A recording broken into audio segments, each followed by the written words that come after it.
बहुत बड़ा खतरा मंडरा रहा है। जापान मौसम विज्ञान एजेंसी ने तटीय इलाकों में चेतावनी जारी की है। ऐसी तस्वीरों को देखिए।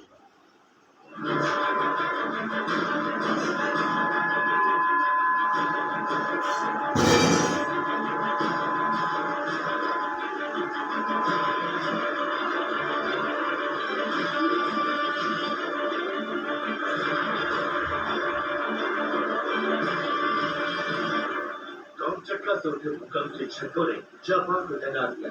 तटों पर सुनामी का खतरा मंडरा रहा है। लोगों ने समुद्र किनारे छोड़कर ऊंची इमारतों और पहाड़ियों का रुख कर दिया।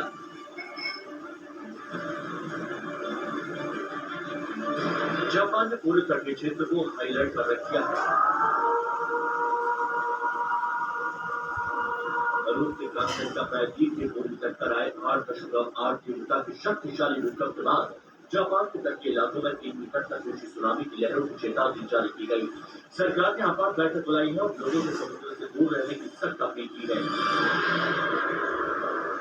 सुबह 8:24 पर कामचट्टा तट के पास आया भूकंप जापान के लिए खतरे की घंटी बनकर आया।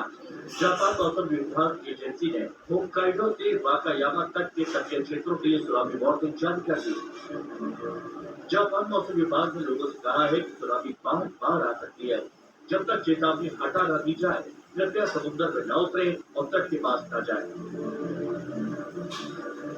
जापानी मीडिया और सरकारी सूत्रों के मुताबिक 3 मीटर तक ऊंची लहरों की आशंका जताई गई है।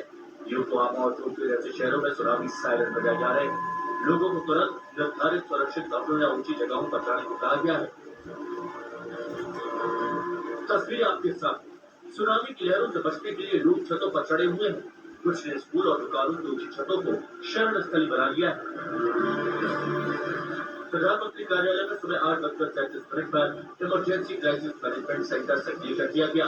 सभी मंत्रालय और स्थानीय प्रशासन के अधिकारी संपर्क में हैं। शिकोकू क्यूशू में भी सुनामी एडवाइजरी जारी की गई है। कई एयरपोर्ट और बोट पर आवाजाही पर असर पड़ने की आशंका है। टोक्यो स्थित अमेरिकी दूतावास ने अपने स्टाफ को तत्काल सुरक्षित जगह पर जाने के निर्देश दिए। जापान में 2011 की फुकुशिमा त्रासदी की यादें आज फिर ताजा हो गई। 11 मार्च 2021 को जापान में 9 तीव्रता का एक शक्तिशाली भूकंप आया था, जिसका केंद्र समुद्र के भीतर था। इसके ठीक बाद आई विनाशकारी सुनामी ने Fukushima Daiichi nuclear power plant को पूरी तरह प्रभावित किया। इस घटना को चेरनोबिल के बाद सबसे गंभीर परमाणु दुर्घटना माना गया। ये इलाका रेड जोन बना रहा। लिहाजा सरकार ने साफ कर दिया है कि जब तक चेतावनी वापस नहीं ली जाती, कोई भी तट की ओर न जाए। आज तक ब्यूरो। तो चलिए थोड़ी राजनीति की बात कर लेते हैं। भारत पाकिस्तान के बीच सीज फायर कराने में अमेरिकी राष्ट्रपति डोनाल्ड ट्रंप की भूमिका क्या है?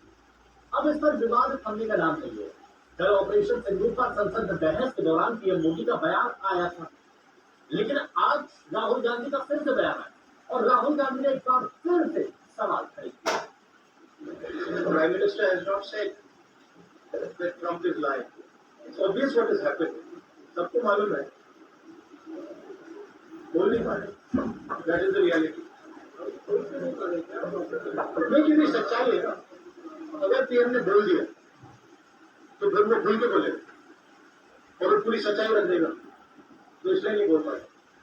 तो बार-बार जब इस बात को कहते हैं तो आपको लगता है कि हमारा जो है कहीं ना कहीं आपने अभी क्या होगा जो कह रहा है, वो कह क्यों रहा है कि वो अपनी ट्रेड डील चाहता है, तो वहां पे दबाएगा इनको। अब देखना कैसी ट्रेड डील बनती है। अब कांग्रेस अध्यक्ष मल्लिकार्जुन खड़गे ने भी आज एक बात फिर से इसी मोबाइल को लाया मेरा वाला वो बोलते हैं जाना वो झूठ बोल रहा है और हम तो काम नहीं करेंगे। We don't tolerate such nonsense. बोलने की हिम्मत इनमें नहीं है। कान में कुछ काला है, कुछ कमजोरियां हैं, इसीलिए ये लोग बोलते हैं। और हमारी पॉलिसी ये रही कि जब हमारी पॉलिसी ये है हमारे